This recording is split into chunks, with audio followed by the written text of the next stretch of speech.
Assalamualaikum warahmatullahi wabarakatuh. Perkenalkan, nama saya Salsabila Dahlan dengan NIM 2303051 dari kelas Seramika A. Sebelumnya, terima kasih kepada Bapak dosen yang telah mengizinkan saya untuk memaparkan teknik analisis data, hasil dan pembahasan, serta kesimpulan dan saran KTI yang saya buat yang berjudul Ketetapan Pengkodean Penyakit Hipertensi berdasarkan ICD-10 di Rumah Sakit S. Teknik analisis data, metode analisis data yang digunakan dalam penelitian ini adalah analisis deskriptif. Teknik penyajian data dalam penelitian ini, data yang terkumpul akan disajikan menggunakan teknik narasi deskriptif. Data akan diorganisasi dalam bentuk tabel, sehingga informasi menjadi terstruktur dengan baik dan mudah dipahami. Hasil dan pembahasan penetapan kode diagnosis penyakit hipertensi di Rumah Sakit S. Sebanyak 84 rekam medis yang diteliti di Rumah Sakit X dihasilkan sebagai berikut. Dari tabel di atas dihasilkan bahwa tingkat ketepatan pada kode diagnosis hipertensi yang tepat sebanyak 12 rekam medis atau 14,28%, lebih sedikit dibandingkan kode diagnosis hipertensi yang tidak tepat mencapai 72 rekam medis, yaitu 85,72%. Ketidaktepatan kode diagnosis hipertensi memperlihatkan ketidaktepatan yang dihasilkan dari 72 rekam medis yang diteliti sebagai berikut, bahwa persentase terbanyak ketidaktepatan penetapan kode diagnosis penyakit hipertensi berasal dari 36 rekam medis yang tidak tepat dalam penentuan kode diagnosis hingga digit keempat. Contoh kasus: nomor rekam medis 0003XX, anamnesa perut kembung, riwayat hipertensi, kode RS I15 dan K30, kode peneliti I15,9 dan K30.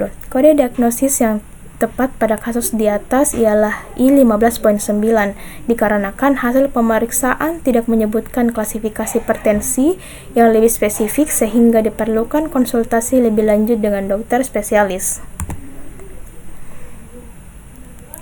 Selain pada digit keempat dan kode kontrol, ketidaktepatan juga ditemukan pada data rekam medis dalam penetapan kode diagnosis utama dan sekunder. Dokter yang memberikan pelayanan pada rumah sakit menetapkan diagnosis utama terdiri dari beberapa diagnosis dan tidak menetapkan diagnosis sekunder. Hal ini menyebabkan kode diagnosis menjadi tidak spesifik. Faktor penghambat dalam penetapan kode diagnosis penyakit hipertensi di bawah ini merupakan identifikasi dari unsur 5M: man, money, material, method, dan mesin. Untuk menentukan penyebab atau penghambat dalam proses penetapan kode diagnosis hipertensi, yang pertama faktor man ialah klasifikasi pendidikan petugas yang kurang tepat di Rumah Sakit S. Dalam hal ini merupakan lulusan D3 keperawatan, D3 farmasi, dan D3 kebidanan. Hal ini membuat petugas tidak memiliki kompetensi atau pemahaman mengenai pemberian kode diagnosis hingga digit keempat berdasarkan ICD-10. Yang kedua, faktor money, yaitu di Rumah Sakit S belum pernah dilakukan penelitian mengenai kompetensi dasar bagi petugas pada unit rekam medis. Yang ketiga, faktor material, berasal dari hasil pemeriksaan oleh dokter maupun perawat yang kurang lengkap yang dapat dijadikan dasar dalam pemberian kode diagnosis. Faktor method, dalam hal ini standar prosedur operasional atau SPO yang belum ada di unit rekam medis Rumah Sakit X. Selanjutnya, faktor mesin ialah di unit rekam medis di Rumah Sakit S belum difasilitasi dengan ICD-10 baik versi cetak maupun soft copy yang akan dijadikan acuan oleh petugas di dalam menganalisa dan menentukan kode diagnosis penyakit yang tepat. Kesimpulan berdasarkan hasil serta pembahasan yang telah dijabarkan dapat peneliti simpulkan sebagai berikut. Yang pertama, Rumah Sakit S belum memiliki standar prosedur operasional atau SPO yang lebih spesifik dalam melakukan penetapan kode diagnosis suatu penyakit, khususnya hipertensi. Yang kedua, dari jumlah sampel rekam medis yang diteliti, sebanyak 84 rekam medis pasien rawat jalan dihasilkan sebanyak 12, yaitu 14,28%. Rekam medis telah dikode secara tepat dan sebanyak 72 atau 85,72% rekam medis tidak tepat.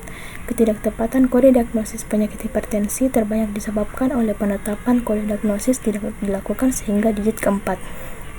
Yang ketiga, faktor penghambat dalam penetapan kode diagnosis hipertensi antara lain disebabkan oleh faktor MAN, yaitu kompetensi petugas pada bagian unit rekam medis yang tidak sesuai sebagai perekam medis, menyebabkan kurangnya pemahaman petugas dalam menetapkan suatu kode diagnosa sehingga menghasilkan kode diagnosa yang belum akurat.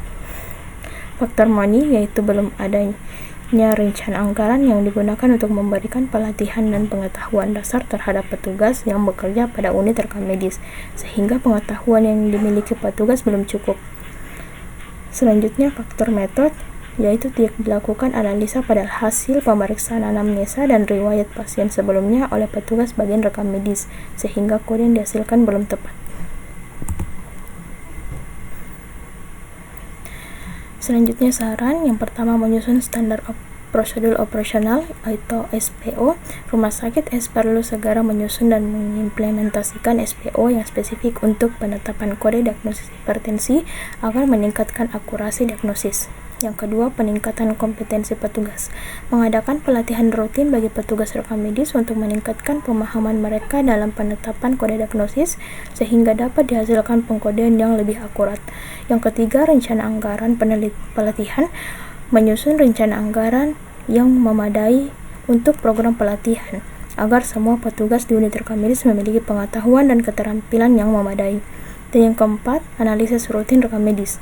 Melakukan analisis berkala terhadap rekam medis yang sudah ada, serta penerapan analisis terhadap hasil pemeriksaan, anamnesis, dan riwayat pasien untuk memastikan bahwa kode yang dihasilkan adalah tepat. Baik, itulah tadi yang bisa saya sampaikan. Kurang dan lebihnya mohon dimaafkan. Wassalamualaikum warahmatullahi wabarakatuh.